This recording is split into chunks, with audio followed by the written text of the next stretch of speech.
We in America are immigrants, or the children of immigrants.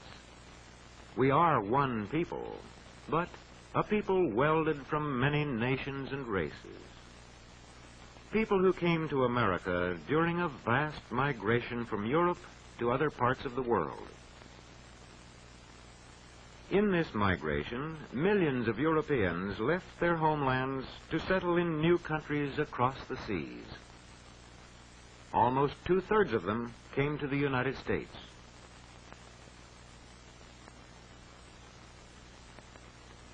When we became a nation, our population numbered just under 4 million. Each symbol here represents 500,000 people.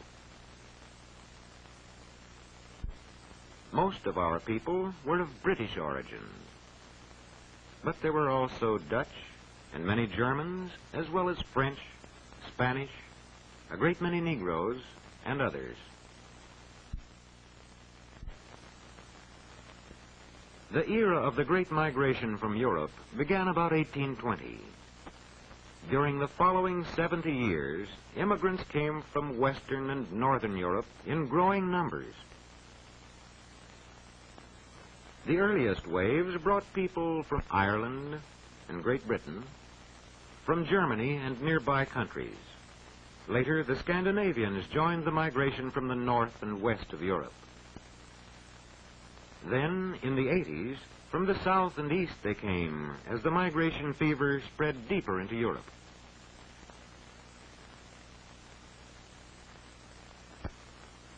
During this period, too, came immigrants from the Orient. The century following 1820 saw Asiatic migration as Chinese and Japanese crossed the Pacific in considerable numbers. They from the Orient settled chiefly in our far west. The flow of immigration reached its peak between 1891 and 1920. During these years, a tremendous movement set in from the countries of Southern and Eastern Europe. Many still came from the north and west, but many more came from Austria-Hungary, Poland, Russia, Italy, and the Balkan Peninsula. But what of the people behind these symbols? What were their motives and hopes? Let us turn back to a steamship agent's office in a European port a half-century ago. Most of those seeking passage to America are farmers and peasants, like this family from Eastern Europe. Behind them lie years of labor on land that could never be theirs. A man grows discontented when his own labors and the labors of his family go mainly to enrich a landlord. For peasants like these, there is hope of a better life in America across the sea. And there are those who have known at firsthand the political oppression of autocratic governments. Governments that deal swiftly and ruthlessly with those who dare to champion political liberty and freedom of expression. To the man deprived of civil rights in his native land, America offers the hope of freedom. And then there are families like this, who have suffered a religious persecution that could drive them from their homes and scorn their right to worship in their own manner. For such as these, there is the promise of religious freedom in immigration to America. These and millions of others like them make up the Great Migration. Millions of every nation and calling, drawn together by their vision of America, a vision of land, opportunity, and freedom. These face the long ocean voyage.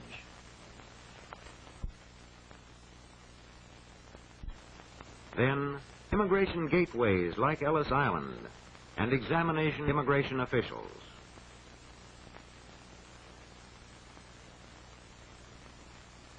Here, at the turn of the century, almost all Europeans enter freely, except undesirables such as criminals. For all mules, there is a medical examination to weed out those with serious illnesses and dangerous diseases.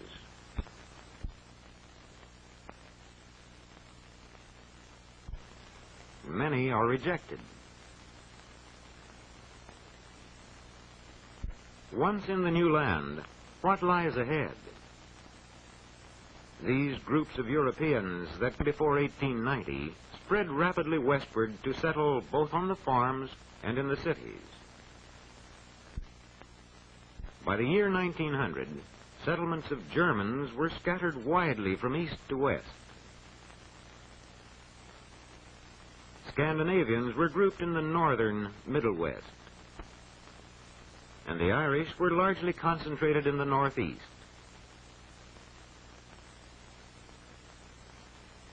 Today, the sons of these immigrants still cultivate the soil that their fathers made their own. And the farming communities and cities founded by these groups are typically American.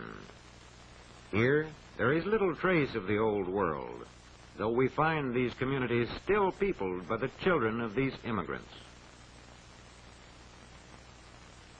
Most of the immigrants that came after 1890 went into the factories and found their homes in the tenements of America's growing cities. The crowded slums became America's melting pot. Sprawling communities of transplanted peoples, living side by side, but still diverse in languages and customs, as diverse as these shop signs that mark the immigrant neighborhoods. These communities posed an urgent question to America. Could these people of many nations become a part of the American way of life? In meeting this problem, many agencies played a part. The churches that preserved traditional ties in the midst of new surroundings. The newspapers that spoke to the immigrants in languages they knew.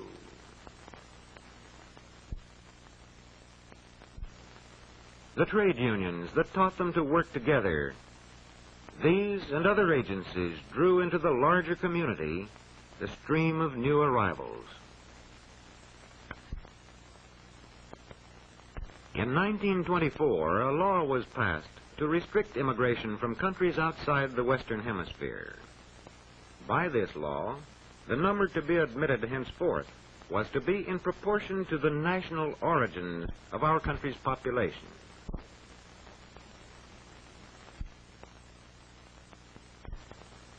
This gave to Northern and Western Europe more than 80% of the total, while Southern and Eastern Europe received less than 20%. After 1924, immigration from Europe dwindled and virtually stopped during the Depression of the 1930s.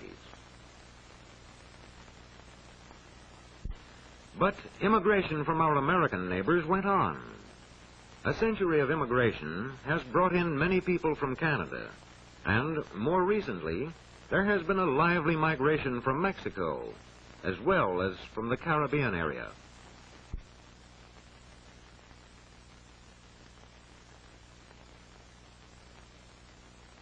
Today, these people of every nation and race have become Americans all, a people still diverse, but sharing common aspirations and drawn together in their common contribution of the skills and talents that have made America a great nation.